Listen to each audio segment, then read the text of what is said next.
Tomorrow is a weekend, and unit number 9, we're talking about weekend. And we already learned the different vocabularies in unit number 9. There are 4 different categories of our vocabs this unit number. And there's also our icebreaker today. Are you excited to know game today?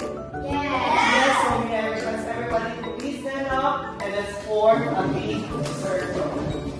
Okay, so today we're going to play. Are you ready? Okay. So now, pass the flat then. I'll turn flat and I cannot see you. Okay? Go.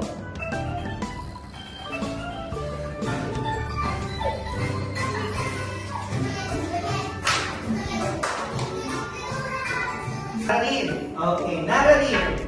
So you're the first one, okay, to answer the question. Natalie, answer the question in 10 seconds. What's the answer? Louder. A, chili. Is it correct? Let's see. A, chili is correct. Clap your hands, everybody. Okay, get your prize. Very good. It's chili. Okay, chili. What is that in Thai? Chili is?